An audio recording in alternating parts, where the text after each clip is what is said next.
Single collar grab, bent arm, bent wrist now. So my partner is not only pulling me in with the arm, but they're curling the wrist up. So it's usually when they're pulling me up into their face here. So anytime you see that bent wrist, that's the indicator that we're gonna do this move. Okay, so I'll show the move, then we'll break it down.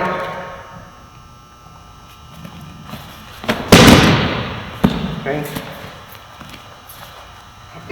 It's very important on this move that we break it down into really distinct steps. And what I mean by that is, one, we're going to attack the wrist, okay? And I want to see his shoulder dip. The next thing I'm going to do is this little teapot motion, and I want to see him dip even more.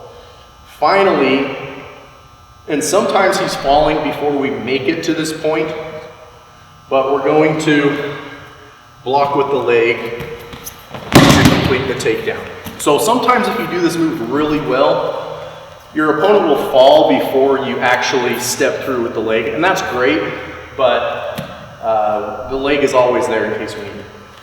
So I want to grab his hand, and anytime I grab, it's very important that we know we're not grabbing finger to thumb. We're always grabbing finger to palm. If I grab something with just my fingers, it's a very weak grip, okay?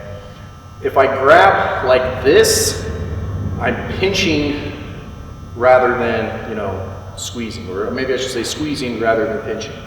So it just gives me, one, a lot more surface area to actually latch onto with, but it also takes out this weak part, which is just an individual thumb here. So I'm grabbing the thumb, the meaty part of the thumb, and then the meaty part of the hand here.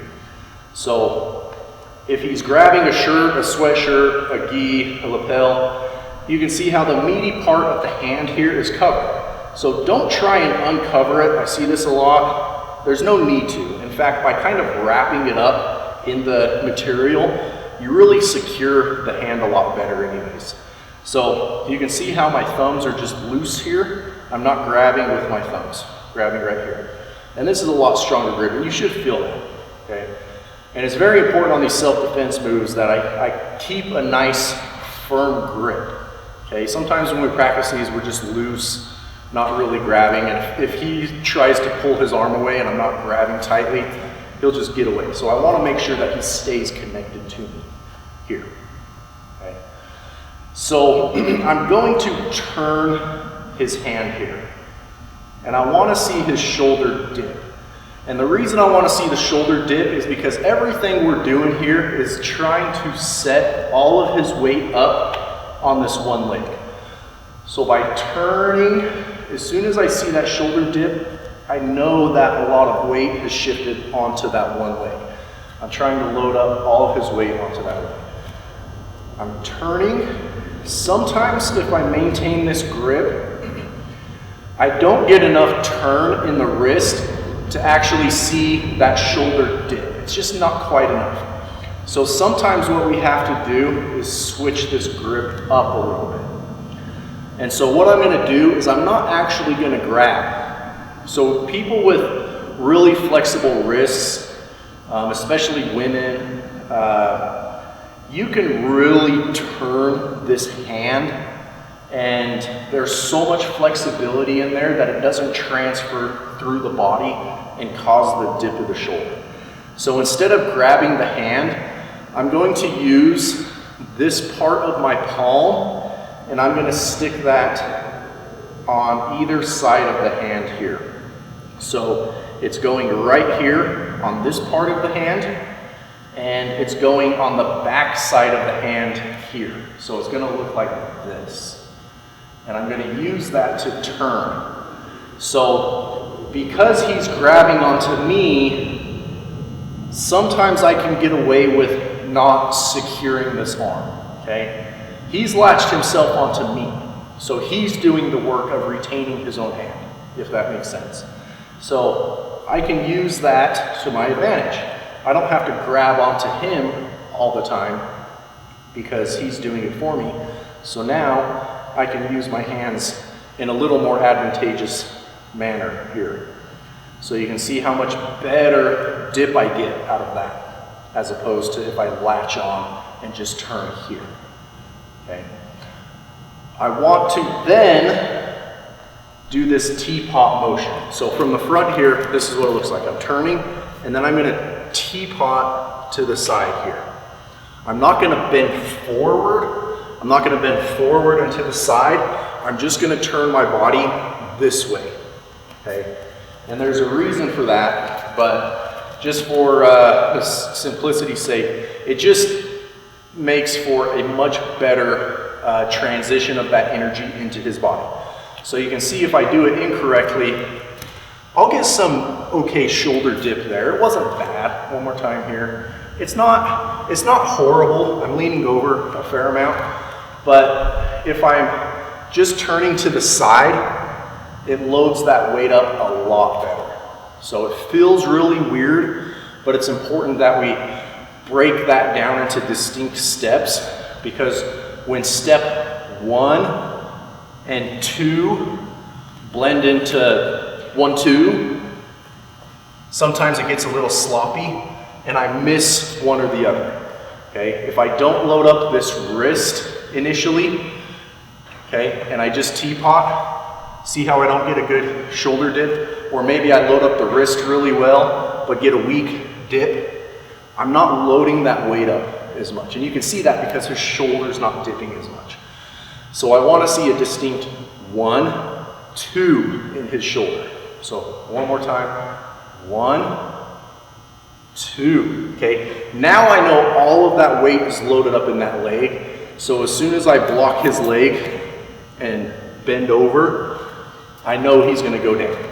If I see a weak shoulder dip, I can get all the way to here, block the leg, and he's not gonna go down. See how he was able to move that leg? Because his weight's not loaded up on it. If his weight's not loaded on the leg, he can move the leg. So one more time, I'll do it poorly. If I block the leg and his weight's not loaded, he can move it, okay? So the entire purpose of loading up that leg is so that he can't move it. That way when I block it and trip him over my leg, he's stuck there. Okay. So we'll add the last part in here, and then we'll do it through completion. We're going 1, 2, blocking, and tripping. And so you can see, like I said, a lot of times we get to that point, and if we've got a good shoulder dip, a lot of times he's falling before I even block the leg. So I can do it really well here, and you'll see how I can take him down without even using the leg. 1, 2, okay?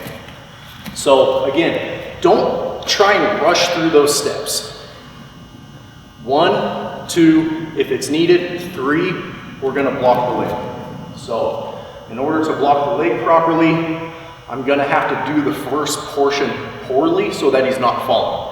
So I'm not gonna give him a ton of shoulder dip on this, just so he can stay up. So if you're watching the video and you go, oh, this sucks, it's because I'm intentionally doing it wrong here. So I'm not gonna give him a lot of shoulder dip here because I want him to be able to stay up here.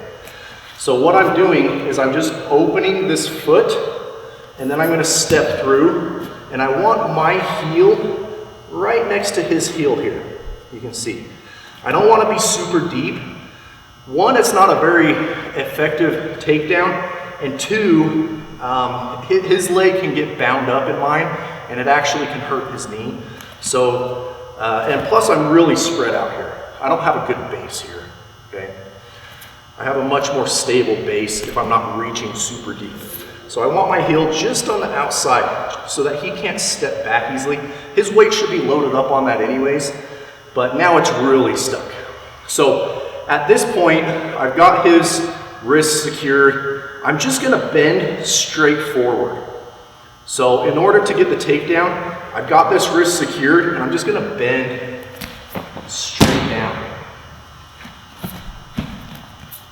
So when we put that all together, again, I'm going to do it slightly loose so that he doesn't fall too early, but I want to see distinct steps here. 1, 2, open the foot, step through.